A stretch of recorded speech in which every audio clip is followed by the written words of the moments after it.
जी जी हमारा एक और बिग सरप्राइज कर लीजिए। वाह ये हमारा सरप्राइज कर दिया जी। सरप्राइज थोड़ी शादी करे आयो तेरी माँ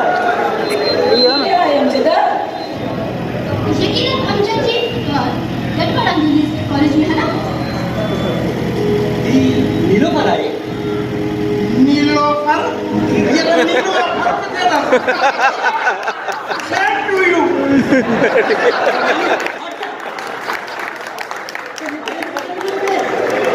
मतलब तू जी बाबा संग असो भाई कोर्ट में क्या के पढ़ो कहवाए ये मुझे साल नीलोफर यार जो पढ़ू चिदा रेयान ये सब उधर का मेरा मम्मी चलो है कुछ तेरी बकवास तो करी सिटीजन छोटो राजिया तू अच्छा है सर्वे जो तो तैयार कीजिए में जिक्र हर दिन परिता को चाहती तो तुम बता के दिया परिता से नजर में घेरे चले हम चिदा ये न जाओ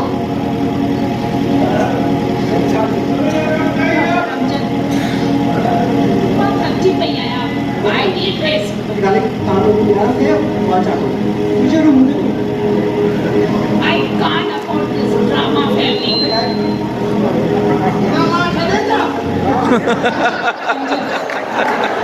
तो शादी को मैं गई हूँ ऐसा कि चेहरे मारे चले हो काश सब रिजल्ट का बना हमारी जोड़ो है उठे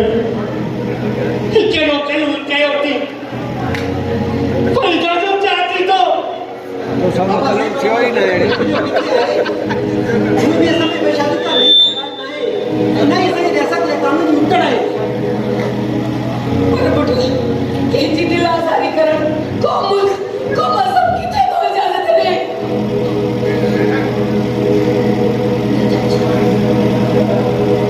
हम जो हमारे डॉक्टर बन चुके हैं हम आपका कोई इन्हें घर जो सरबरा ये पेंजी साथी जिंदगी जो फैसला जो आप पीने की उम्र हो किसका तक तुझे उठे की जरूरत है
शादी करे थे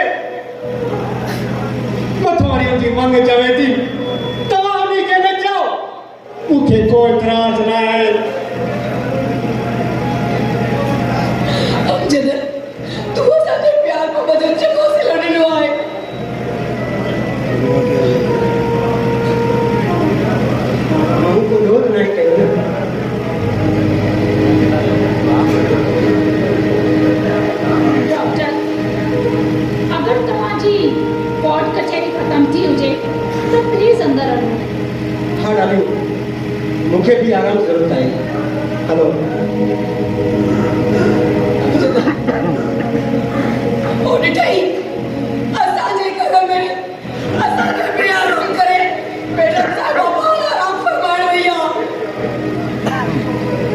हा कधी न सोचो माझी खाण्याचा वक्त थोडं आहे सही चवाई नहीं खानी मैं मुझे दवा नहीं खानी चाची अम्मा खाओ बाबा बाबा सही चवाई दीदी बलिदा हल्का निको के दवा करायो आने तो पूछे रजिया बोला आने तो पूछे रजिया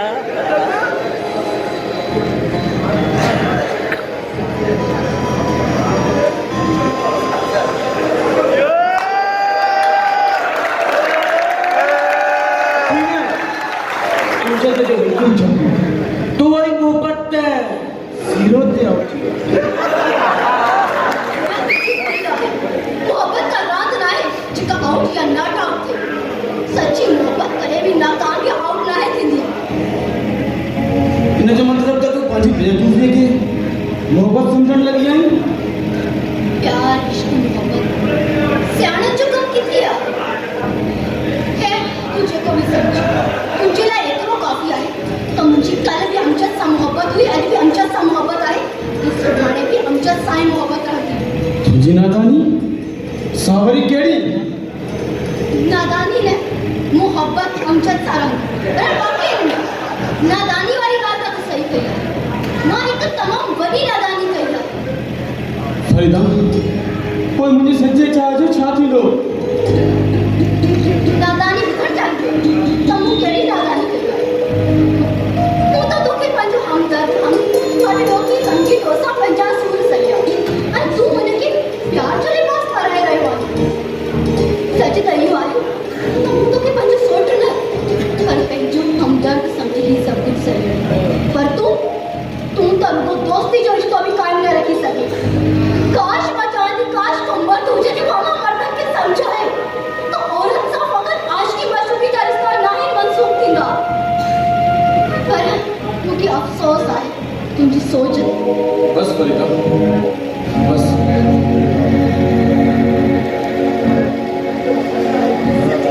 जिये मुझे रिश्ता दर्द देना है ना ये मुझे तुझी तरफा में सिर्फ दुखे नसीब जाए इन हालत में मुझे घर जनो थियण बदरा तुमने मुझे इज़ाए रहे हो आयो जेकरे आदत न को नहीं सकी तो मां तो रही सकी तो न बस फरीदा बस अने ने दिल में वो जरूरत ही नहीं रही कि तू जाए सूरत से मन तो के हमेशा खुश ॾिसण पे चाहियो फरीदा तो खटियो मां हरायो फरीदा तो मूंखे पंहिंजो हमदर्द सम्झी पंहिंजा सूर सया ऐं मां उनखे मोहब्बत जो रंग ॾेई वठुसि पर फरीदा मां छा कयां मां त हिन दिल खां मजबूर हुयुसि ठीकु आहे फरीदा मां तुंहिंजो कसूर वारा आहियां फरीदा मूंखे माफ़ करे छॾिजांइ अॼु खां पोइ तोखे कॾहिं बि तंग न कंदुसि छो त ही फराम तुंहिंजी ख़ुशियुनि में ख़ुशि आहे मां कीअं चाहींदुमि त तूं मूंसां गॾु रह ऐं तुंहिंजी अखियुनि में लुड़का हुजनि हरगिज़ न जेकॾहिं तूं मूंखां जुदा रही ख़ुशि रहणु चाहीं थी त इहो ई मुंहिंजो प्यारु आहे फरीदा इहा ई मुंहिंजे लाइ ख़ुशी आहे पर फरीदा मुंहिंजे हिन दिलि में हिकिड़ी हसरत रहिजी वई मां चाहियां पियो त तूं मुंहिंजी राणी बणिजी मुझे इन दिल ते राज करी फरीदा पर बदकिस्मती सां मुंहिंजी उहा हसरत पूरी न थी सघी तूं जेकॾहिं चाहीं थी त मूं तोखां परे हलियो वञा त पोइ ठीकु आहे फरीदा हमेशह हमेशह लाइ तोखां परे हलियो वेंदुसि कॾहिं बि न मिलंदुसि तोखां इहे सम्झ त पंहिंजी आख़िरी मुलाक़ात आहे फरीदा वरी जिंदगी में कहीं सजन को तुम न तो अजीब छीन वाली मुलाकात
अरे बाबा गुरु इंसान के ॿिन शयुनि खां पैदा थींदो आहे हिकु दौलत हुजे ॿियो शिकिल चङी हुजे असांखे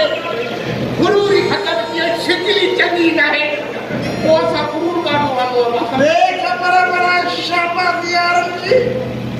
मार्शला जो मुक़ाबिलो रखियो अथऊं बाबला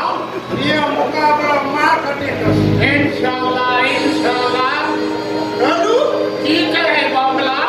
यार बस ना यूनिवर्सिटी में दाखला किया जाते मारे जीवो भाव पड़ी आएगा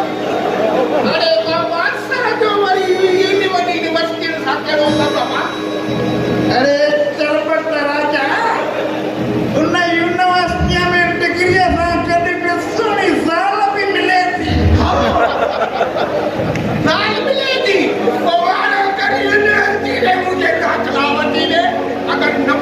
दाखला न मिले ना तो ये ट्यूशन ही मती रे जल्दी करे अगर वालों करे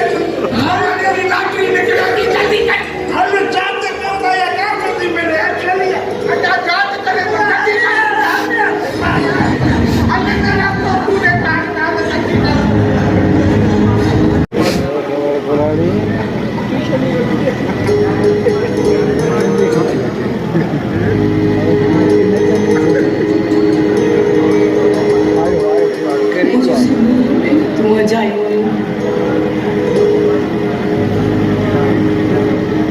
जॾहिं जवान औलाद बेदब थींदी आहे न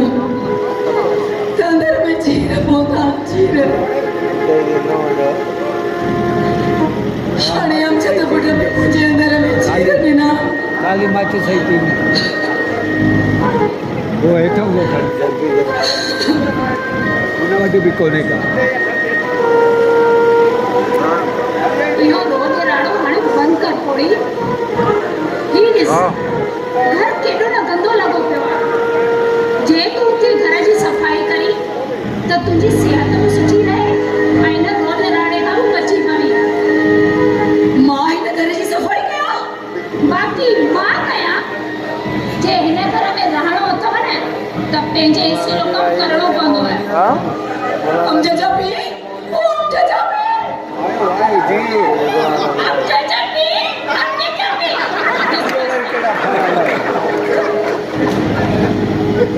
कैसा अन्या ताईं पंहिंजी नौ करे क़बूल ई न कयो ये पंहिंजा हुकुम बंदि करे छॾिजे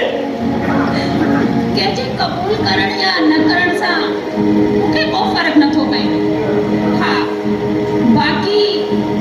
हिन घर में रहणो अथव न त पोइ घर जो कमु करणो पवंदव इहो ॻाल्हाए कीअं थी तूं फ़िलहाल त मां सही तरीक़े सां पई ॻाल्हायां बाक़ी जे बि मुंहिंजी ॻाल्हि जी मुखालफ़त कई त हू पंहिंजो घर मटाए ठीकु चवे पई तूं हद खां वधीक बेअदब बेहया ऐं बदतमीज़ बि आई केरु कुझु बि चवे आई डोंट केयर ॻाल्हाइण फज़ूल आहे राज़िया पीटर लाली सारा मुझे सोच खां वधीक सेंसिटिव कॉन्फ्लिक्ट आहे छा कयां डार्लिंग हिकु ॾाढा ख़ुशी कहतो हा अमजद तुंहिंजे घर वारो त सफ़ा सादा माण्हू आहे दादी जेड़ा भी है आखिरकार मुझे वादे रहे आई नो वो जाना थी ए तो के भी मिसाल कुछ सुना से पैसे चढ़ गए आई विल ट्राई ये मैं भी देखा है यही सिंगा तमाम जो नाम दे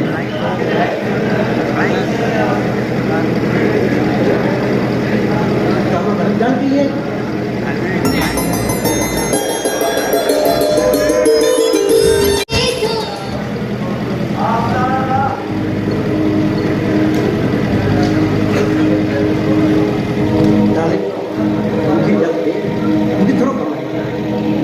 ठीक है दादी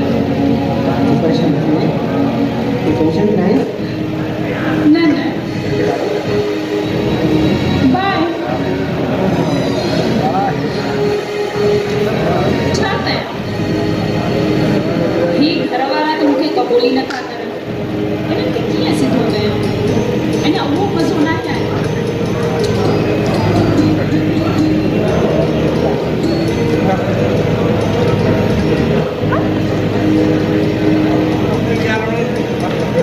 ओ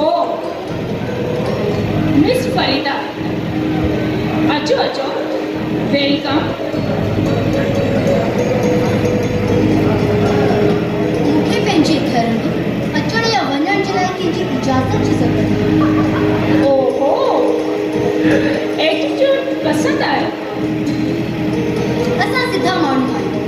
इहे एटीट्यूड ऐं नखरा अव्हांखे था ज़ुमनि मां तमामु ॼाण तव्हां सभिनी घर वारनि खे धिका ॾेई हिन घर मां ॿाहिरि कढंदसि अक्सर ईअं थियो आहे जो ॿिनि जे लाइ खॾु खोटण वारो पाण ई पंहिंजी खुलियल खॾ में किरंदो आहे पर मिस फरीदा रज़िया हिन भेरे ईअं न थींदो इहो त कुदरत जो कानून आहे हिन बाबति दावा करण वारी तूं केरु थींदी आहीं मां केरु थी आहियां इहा त तोखे जल्द ख़बर पइजी वेंदी इंतज़ार रखो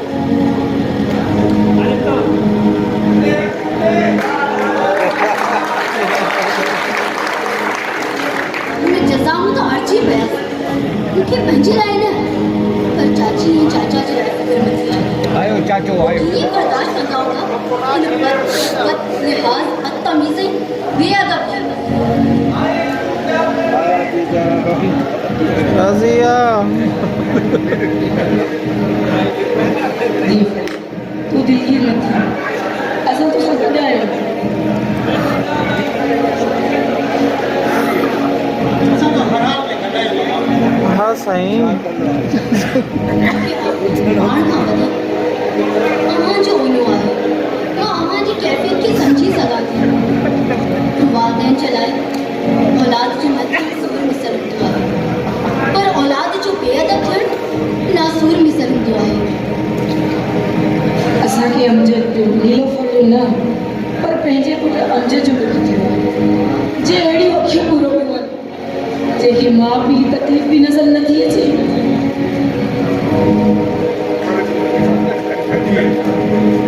असां चले गए छॾंदा आहियूं ऐं कसमी को आया बाबा थी सके मूंखे माफ़ कजांइ बाबा न बाबा बाबा ये चई अव्हां मूंखे शर्मसार करे रहिया आहियो हीअ न चओ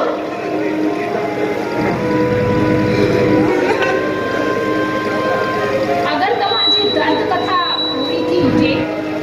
त कार जे रद पचा करे छो तोखे पचाइण लाइ हथ न आहे छा छोकिरी हथ सिर्फ़ पचाइण लाइ